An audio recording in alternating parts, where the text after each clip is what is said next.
नमस्कार। आप सबका पोट भरे क्लासेस में स्वागत है। आज का मेरा विषय है कि कक्षा 9वीं और कक्षा 10वीं में जो बच्चे सीजी और सीबीएसई में अध्ययन कर रहे हैं, उन बच्चों के लिए एक एग्ज़ाम आयोजित की जाती है जिसको हम कहते हैं प्रतिभा खोज परीक्षा, राष्ट्रीय प्रतिभा खोज चयन परीक्षा, नेशनल टैलेंट सर्च एग्जामिनेशन। एक परीक्षा का आयोजन किया जाता है और इस परीक्षा में जो बच्चे उत्तीर्ण होते हैं, पास होते हैं, वो सेकंड स्टेज की एग्ज़ाम में बैठते हैं और वो अगर एग्ज़ाम निकाल लेते हैं, सक्सेस हो जाते हैं, तो ऐसे बच्चों को पूरे जब तक वो पढ़ाई करेंगे, एजुकेशन में रहेंगे, तब तक उनको स्कॉलरशिप शासन के द्वारा प्रदान की जाती है, छात्रवृत्ति मिलती है। तो ये बहुत ही महत्वपूर्ण एग्ज़ाम है, बहुत अच्छी एग्ज़ाम है। लगभग सभी 9th में और 10th में बच्चे जो अध्ययन कर रहे हैं उनके लिए बहुत अच्छी एग्ज़ाम्स हैं। ऐसे सभी बच्चे जो फर्स्ट डिविजन्स हैं, प्रतिभाशाली हैं, अच्छे होशियार हैं, टैलेंटेड हैं, उन बच्चों को तो इस एग्ज़ाम में अवश्य ही बैठना चाहिए। गार्जियन और कक्षा शिक्षक और उनके टीचर इस ओर अवश्य ध्यान दें कि ये एग्ज़ाम क्या है, इसको कैसे हम पास कर सकते हैं और बच्चों को क्या क्या पढ़ना होगा, और बच्चे अगर सक्सेस हो जाते हैं तो इनको कितनी स्कॉलरशिप मिलेगी। आज सब हम इस वीडियो के माध्यम से मैं आप लोगों को बताने जा रहा हूं। इसलिए ये वीडियो अभिभावक गण के लिए, शिक्षक गण के लिए तो बहुत महत्वपूर्ण है, क्योंकि बच्चे इसके बारे में ज़्यादा नहीं जानते हैं। शिक्षक गण और अभिभावक गण ही इस वीडियो के संबंध में या इसके बारे में बच्चों को बताएंगे। तो इसलिए वीडियो सबके लिए बहुत ही महत्वपूर्ण है और मैं आप लोग मेरे से जुड़े हुए हैं, और ऐसे सभी जो मुझे वॉच कर रहे हैं या मुझे वीडियो के माध्यम से देखते हैं, अगर ऐसे सभी जो व्हाट्सएप के माध्यम से और लिंक के माध्यम से मुझे वॉच करते हैं, उन सबसे अनुरोध है कि आप अशोक पोटभरे यूट्यूब में सर्च कीजिए और वहां पर रेड कलर से सब्सक्राइबर लिखा हुआ है, उसको आप पुश कर दीजिए और आइकॉन बेल को दबा दीजिए। तो आपको मेरे द्वारा प्रस्तुत किए जाने वाले वीडियो की सूचनाएं मिलती रहेंगी, और जैसे ही आप सब्सक्राइबर हो जाते हैं तो आप मेरे परिवार के सदस्य बन जाते हैं, और जिससे मुझे बहुत ही खुशी होगी। मेरे जितने सदस्य बढ़ेंगे उतनी ज़्यादा मुझे खुशी होगी, और आप लोगों के लिए मेहनत करने के लिए मैं प्रोत्साहित होता रहूँगा। चलिए, आज का हमारा विषय है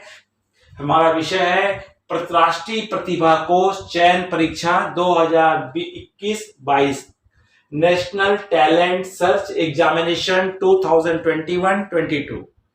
और इस एग्जाम को हम शॉर्ट में कहते हैं NTSC टू एग्जाम 2021। तो इस एग्जाम के लिए क्वालिफाई कौन है, कौन बच्चे बैठ सकते हैं?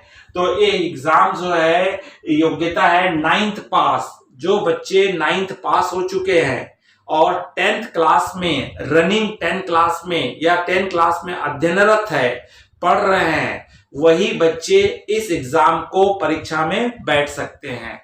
और ऐसे बच्चे जो 8th पास कर चुके हैं और 9th में हैं, वो बच्चे 9th से ही इस एग्जाम की तैयारी करना प्रारंभ कर दें, क्योंकि ये राष्ट्रीय स्तर की परीक्षा है, नेशनल लेवल की परीक्षा है।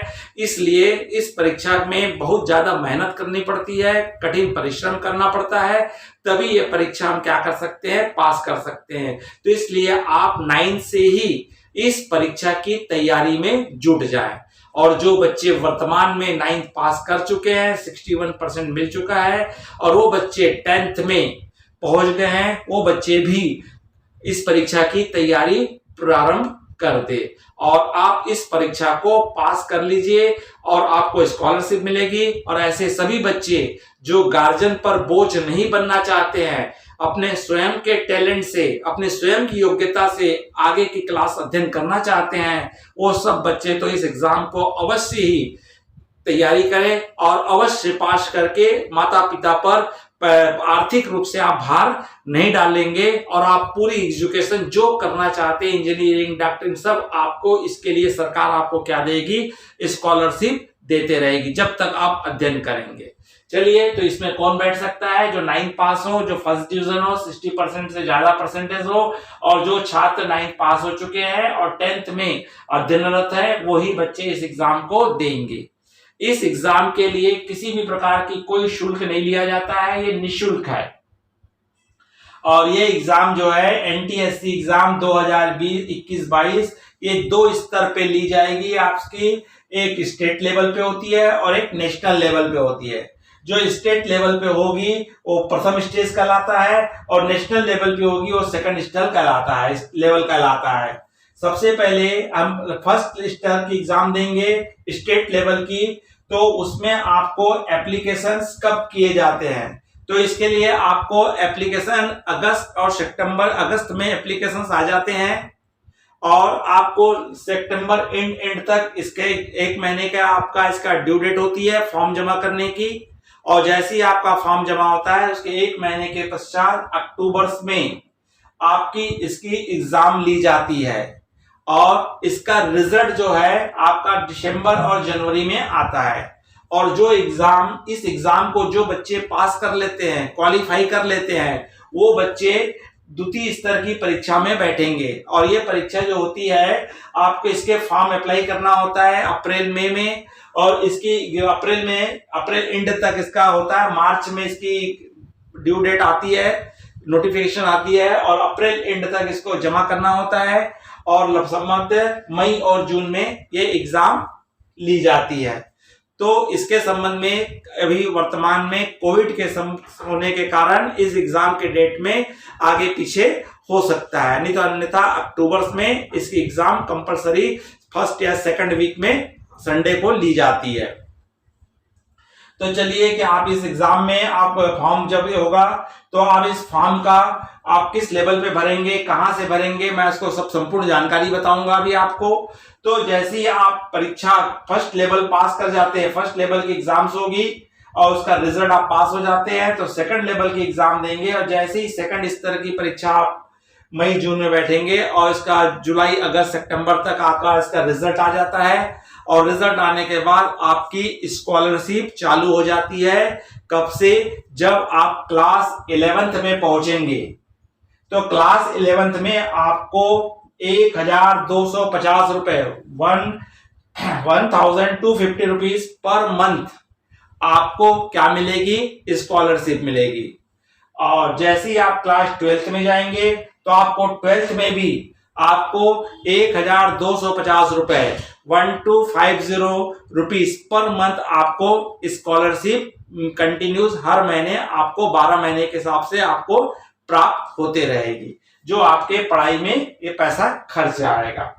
जैसे ही आप चाहे आप किसी भी स्ट्रीम में एडमिशन लेंगे, चाहे आप साइंस लीजिए, चाहे बायो लीजिए, चाहे मैथ्स लीजिए, चाहे बायो लीजिए, चाहे कॉमर्स लीजिए, आर्ट्स, कोई भी सब्जेक्ट आप पढ़ते हैं तो भी आपको इसमें आपको स्कॉलरशिप मिलेगी। जैसे ही आप 12th पास कर जाते हैं और आप ग्रेजुएशन लेवल की एग्जाम में जाते हैं, चाहे आप बीकॉम करते हैं, चाहे बीए करते हैं, बीएससी करते हैं, बीसीए करते हैं, बीई करते हैं, एमबीए करते हैं, तो जो भी आप एग्जाम्स लेंगे, लगभग सभी एग्जाम हमारे 3 ईयरली कोर्स होते हैं, तो वहां आपको प्रत्येक वर्ष प्रति माह 2000 रुपए, प्रति माह 2000 रुपए आपको 3 वर्षों तक लगातार आपको, आप जब तक आप तैयार पढ़ाई करते रहेंगे तब तक आपको 2000 रुपए प्रति माह के हिसाब से आपको मिलता रहेगा, 2000 रुपीज पर मंथ। और उसके पश्चात आप पोस्ट ग्रेजुएट करते हैं, आप एमकॉम करते हैं, एमएससी करते हैं, पीजी लेवल के कोई भी कोर्स करते हैं, तो वहां भी आपको 2000 रुपए प्रति माह के हिसाब से 2 वर्षों तक लगातार आपको स्कॉलरशिप मिलते रहेगी। अगर उसके बाद आप पीएचडी करते हैं, यूजीसी करते हैं या एमफिल करते हैं, तो इसके नोट्स के अनुसार, इसके नियमानुसार जो भी शासन आपकी फीस तय करती है, स्कॉलरशिप तय करती है, वो स्कॉलरशिप आपको मिलते रहेगी। इसका तात्पर्य यह है कि अगर आपने एक बार ये एग्जाम पास कर लिए तो आपको जब तक आप पढ़ाई करते रहेंगे तब तक शासन, गवर्नमेंट आपको पढ़ाई के लिए हर महीने आपको पैसे देते रहेगी। तो इस तरह से आप अपने गार्जियन पे डिपेंड नहीं रहेंगे, आप स्वयं के अपने पैसे से ही आप अपना कंप्लीट एजुकेशन करेंगे और माता पिता पर भी इसका आर्थिक रूप से भार क्या हो जाएगा, कम पड़ जाएगा। इसलिए ऐसे सभी टैलेंटेड स्टूडेंट, सभी होशियार स्टूडेंट जो पढ़ाई में अच्छे हैं, वो जरूर इस एग्जाम को बैठे, चाहे वो गांव क्षेत्र के हो, ग्रामीण क्षेत्र के हो, चाहे शहरी क्षेत्र के हो, चाहे सीजी क्लास के हो, चाहे सीबीएसई क्लास के हो, इंग्लिश मीडियम हो या हिंदी मीडियम हो, हर बच्चा, हर स्टूडेंट, हर छात्र इस एग्जाम को बैठ सकता है और अधिक से अधिक छात्र छात्राएं इस एग्जाम में बैठें और अपने आप को तैयारी करें और इस परीक्षा को सक्सेस करें और शासन से ज्यादा स्कॉलरशिप लेकर के अपना एजुकेशन पूरा कीजिए। चलिए, आप इसके लिए आवेदन कैसे करेंगे? तो सामान्यतः इसका एप्लीकेशन जो जुलाई अगस्त में आता है, आपको स्कूल के माध्यम से आपको इस फॉर्म को जमा करना पड़ता है। आप ऑनलाइन भी कर सकते हैं, जहां ऑनलाइन भी फिलअप कर सकते हैं, उसकी हार्ड कॉपी आपको स्कूल में जमा करनी होगी और प्राचार्य द्वारा आवेदकों को सत्यापित करके निश्चित जो सेंटर्स इसके लिए तय किए जाते हैं हर शहरों में, तो उन शहरों में आपको आपके टीचर के माध्यम से वो आवेदन उस सेंटर में जमा होता है और उसके पश्चात आपको प्रवेश पत्र मिलेगा और प्रवेश पत्र मिलने के बाद आपको एग्जाम देनी होती है। तो ये प्रोसेस आपको स्कूल के माध्यम से आपको इसकी पूर्ण सूचनाएं प्राप्त होती रहेगी। स्कूल के माध्यम से या न्यूज़पेपर में इसके संबंध में जुलाई अगस्त में नोटिफिकेशन आएगा। उस नोटिफिकेशन में आपको कंप्लीट जानकारी दी होगी, सिलेबस दिया होगा, उसके आधार पर आपको स्टडीज करनी होती है।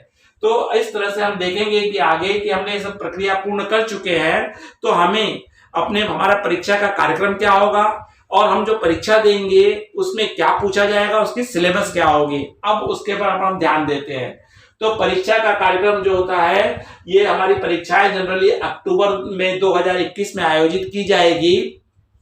अगर कोविड के चलते ये परीक्षा की डेट में आगे पीछे हो सकता है, आगे हो सकते हैं। लास्ट ईयर 2020 में दिसंबर में एग्जाम की ली गई थी, इसी प्रकार ये आगे पीछे हो सकती है। तो इसमें दोनों पेपर, इसमें आपके दो पेपर लिए जाएंगे।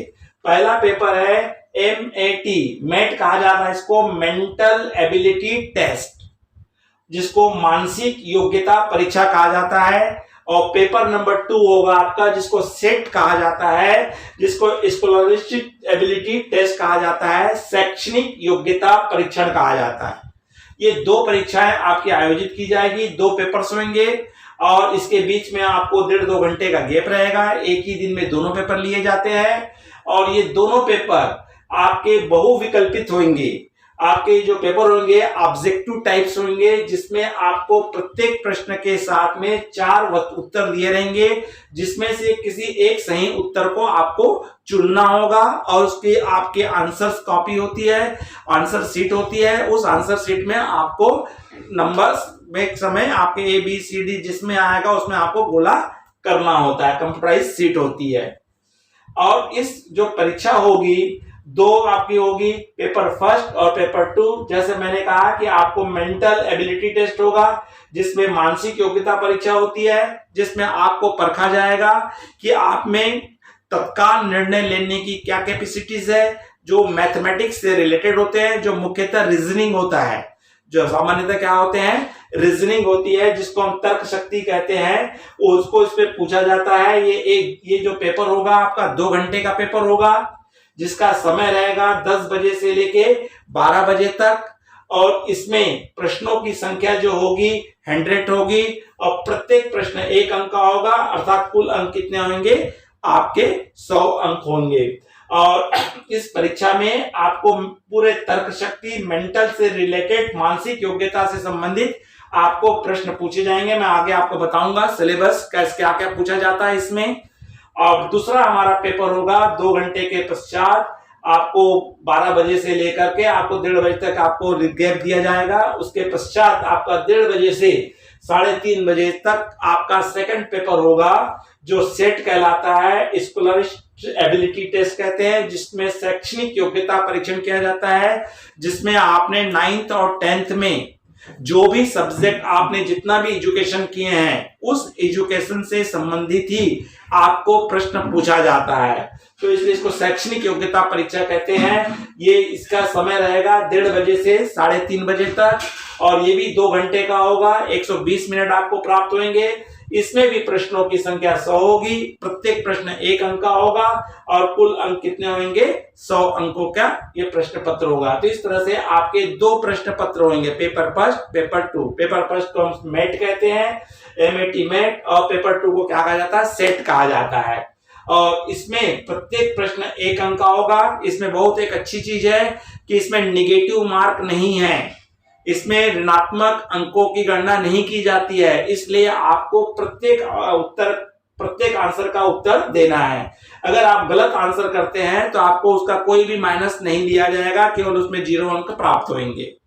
और इस तरह से इस एग्जाम में जो बच्चे, प्रत्येक पेपर जो हमारा होता है, पहला और सेकंड पेपर, प्रत्येक पेपर में 100 अंकों का है। 100 में जनरल स्टूडेंट को और OBC के स्टूडेंटों को प्रत्येक प्रश्न पत्र में 40 अंक पाना अनिवार्य है। जो बच्चे 40 अंक प्राप्त कर लेंगे वो बच्चे क्या हो जाएंगे? फर्स्ट परीक्षा में क्वालिफाई माने जाएंगे। और SC, ST और निःशक्त जो बच्चे हैं, उन बच्चों को 100 में 32 अंक लाना है, 32 अंक लाना है। अगर आप 32 अंक ले आते हैं और जनरल और OBC के बच्चे 40% ला लेते हैं, 40 अंक ला लेते हैं, तो आप इस परीक्षा सक्सेस कर जाते हैं। और सक्सेस होने के बाद आपको सेकंड लेवल की एग्जाम देनी होगी।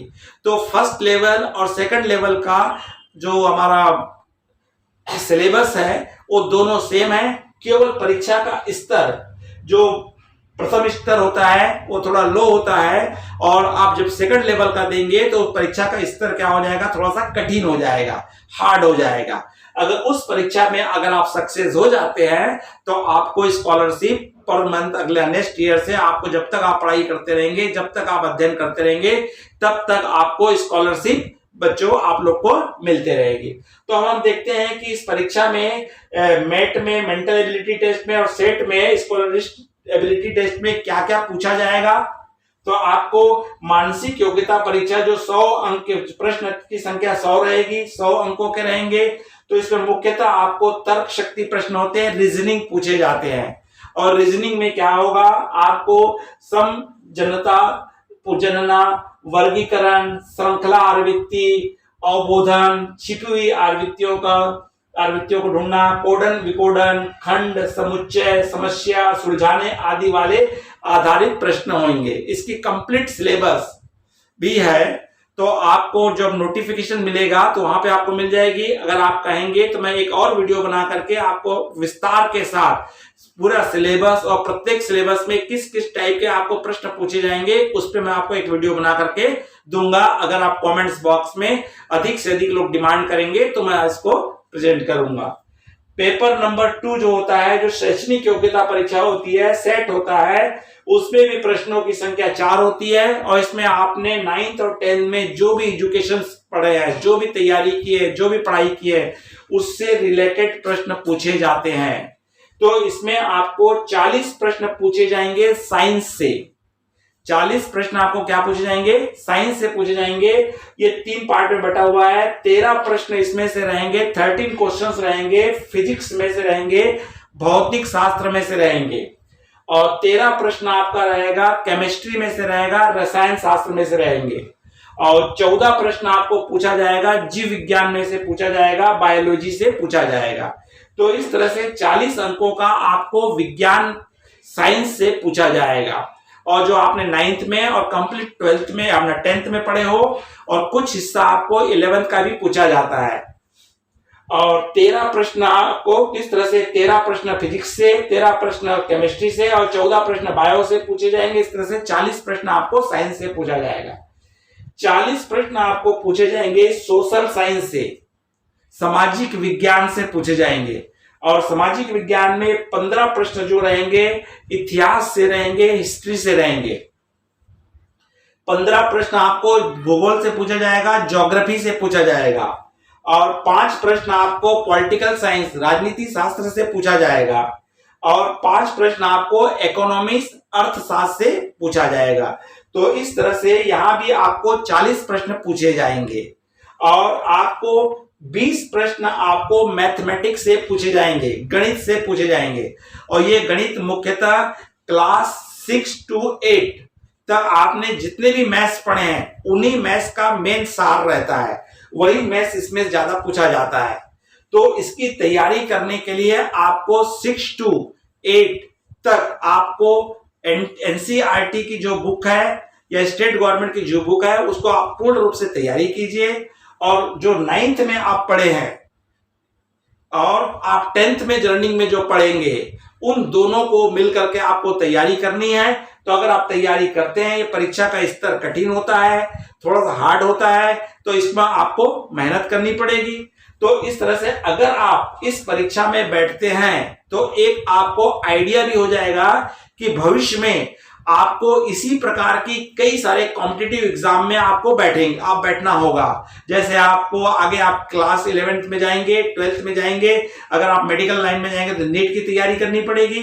तो आपको बहुत कुछ आधार आपको मिल जाएगा कि नीट के लिए हमने इसके लिए जैसे तैयारी किए थे उसी स्तर पे हमको तैयारी करनी पड़ेगी, डबल जेई की तैयारी करनी पड़ेगी, सीपीटी की तैयारी करनी पड़ेगी। तो एक आपको परीक्षा के लिए आधार मिलेगा। और अगर आप इस तरह के एग्जाम बैठते हैं तो आपको भविष्य में आपको आने वाली कॉम्पिटिटिव एग्जाम के लिए एक आधार भी मिलता है। तो बच्चे इस एग्जाम के लिए मेहनत करें, तैयारी करें। गार्जियन, अभिभावकगण विशेष ध्यान दें, इस एग्जाम के लिए उनको पूर्ण रूप से तैयारी करवाएं।